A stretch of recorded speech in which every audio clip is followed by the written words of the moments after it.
ఓం శ్రీ మహాగణాధిపతయే నమ. ఓం శ్రీ గురుభ్యో నమ. ఓం నమ శివాయ.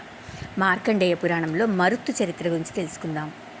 మార్కండేయుడు ఇలా చెప్తూ ఉన్నాడు. క్రోష్టికి మరుత్తుడు ధర్మయుక్తంగా రాజ్యమును పాలిస్తూ అనేక యజ్ఞములను చేసి త్రిలోకములను సంచరిస్తూ ఒకనాడు ముంజువ అను బంగారు పర్వతమును చూసి అచ్చట నుండి బంగారమును తెచ్చి దేవ బ్రాహ్మణాదులకును ధర్మ కార్యములకును ఖర్చు చేయుచుండెను.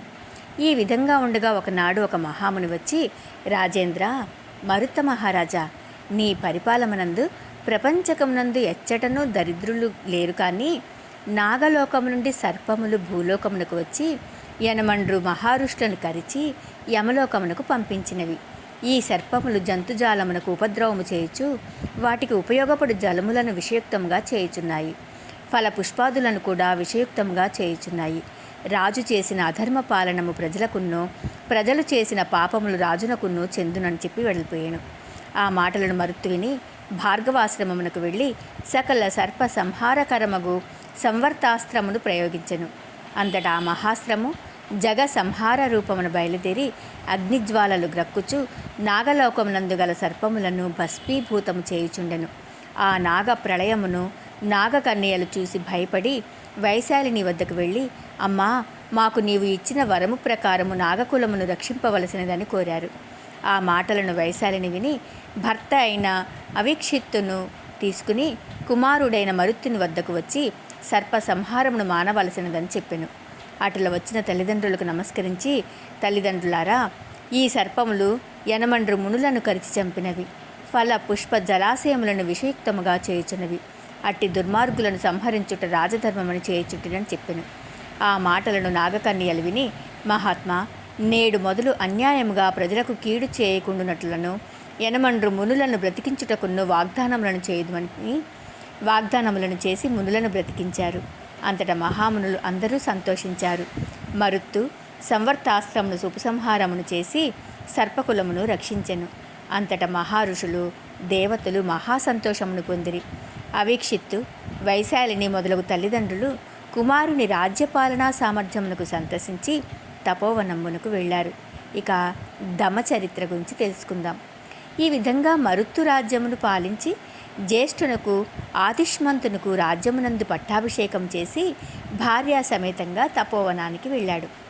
ఆదిష్మంతుడు చాలా కాలము తండ్రి తాతల వలనే రాజ్యమును పరిపాలనం చేసి తన భార్య యందు సూర్యతేజ సమానుండును మన్మథరూప సమానుండును అగు దముడను పుత్రును బడిసి ధనుర్విద్యాకుశలుడై ప్రఖ్యాతిగాంచుచున్న పుత్రుని చూసి తల్లిదండ్రులు సంతోషమును పొందుచుండిరి.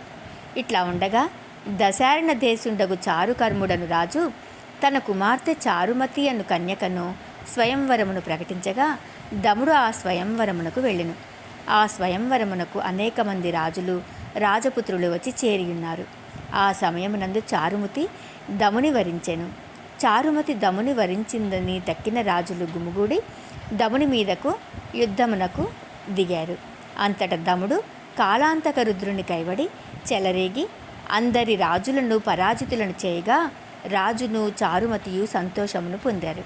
పిమ్మట చారుమతిని దమునకు ఇచ్చి విద్యుక్తముగా వివాహమును చేసెను. దముడు భార్యాయుక్తముగా మామగారి ఇంటి యందు కొన్ని దినంబులు నివసించి అత్తమామల అనుజ్ఞను పొంది తన భార్యను తీసుకుని నిజ రాజధానికి వచ్చి తల్లిదండ్రులకు నమస్కరించి జరిగిన వృత్తాంతమును విన్నవించిరి.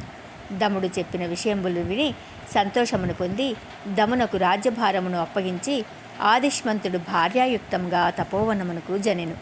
ఇట్లా ఉండగా వపుష్మంతుడను రాజు అడవికి పోయి ఆదిష్మంతుడు తపము చేయుచుండుటను చూసి ఈ ఆదిష్మంతుని పుత్రుడు దముడు తమ్మును జయించినను క్రోధము కలవాడై ఆదిష్మంతుని భార్యను ఇంద్రసేన ఏడ్చుచు వలదని కేకలు వేయుచున్నను వినక వపుష్మంతుడు ఆదిష్మంతుని తల నరికివేసి తన రాజధానికి పోయిను. ఇంద్రసేన సమీపమునందున్న రక్షక భటులను పిలిచి, ఓరి, మీరు నగరమునకు జని నా భర్తను దుర్మార్గుడైన వపుష్మంతుడు చంపి ఇంటికి పోయినని చెప్పుడు. నేను దిక్కులేని దాననే భర్తతో అనల ప్రవేశము అంటే సహగమనము చేసి తినని నా పుత్రుడు దమునితో చెప్పుడని తాను సహగమనము చేసెను. అంతట సేవకులు నగరికి వెళ్ళి రాజైన దమునకు సర్వ వృత్తాంతమును విశదపరిచిరి. ఆ వృత్తాంతమును దముడు విని సభాసదుల ఎదుట రౌద్రాకారుడై, నా తండ్రి తపోవంతుని అనాథవలెనున్న నా తల్లి ఎదుట నా తండ్రిని చంపిన నీచుడు వపుష్మంతుని పుత్ర మిత్ర అమాత్యాదుల సహితంగా చంపి ఆ రక్తముచే నేను తర్పణములను చేతునని ప్రతినబట్టి చతురంగ బలములను తీసుకుని వపుష్మంతుని పట్టణమును నలువైపులా ముట్టడించి వపుష్మంతునకు ఈ విధంగా చారుల వలన వర్తమానమును చేసెను. ఓ నీచ వపుష్మంత, నీవు పౌరుషహీనుడవు, పురుష రూపమున ఉన్న అంగనవు, దుర్మార్గుడవు, జ్ఞానశూన్యుడవు, పశుతుల్యుడవు.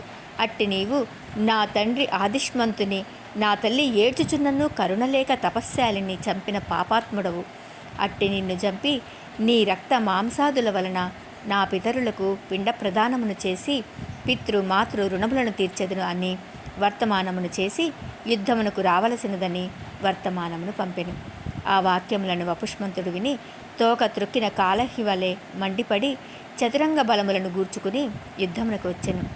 అలా యుద్ధ సన్నద్ధుడై వచ్చిన వపుష్మంతుని అతని సేనలను దముడు చూసి ఏనుగు కుంభస్థలములను చీల్చు సింహము వలె వపుష్మంతుని మీదను సేనల మీదను తన సేనలను పురికొల్పుకొని తాను వపుష్మంతుని మీదకు దూకి శిరంబును పట్టుకొని వక్షమునందు కాలు ఆని శిరంబును పొందుదురు. ఇందులకు ఇక్కడ ఒక పేపర్ మిస్ అయిపోయిందండి. ఇందులకు సందేహం లేదని ధర్మపక్షులు జైమిని మహామునికి చెప్పిన చరిత్రను నీకు చెప్పి తినని వైశంపాయ మహాముని జనమేజయునకు చెప్పగా విని జనమేజయుడు మహా సంతోషమును పొంది వైశంపాయ మహామునిని షోడశోపచారంబుల చేత పూజించి కృతార్థుడైను. ఈ చరిత్రను వినిన వారికి సకల కార్యములు నెరవేరి సకల శుభంబులు కలుగుటకు సందేహము లేదని వైశంపాయన మహారుషి పలికెను.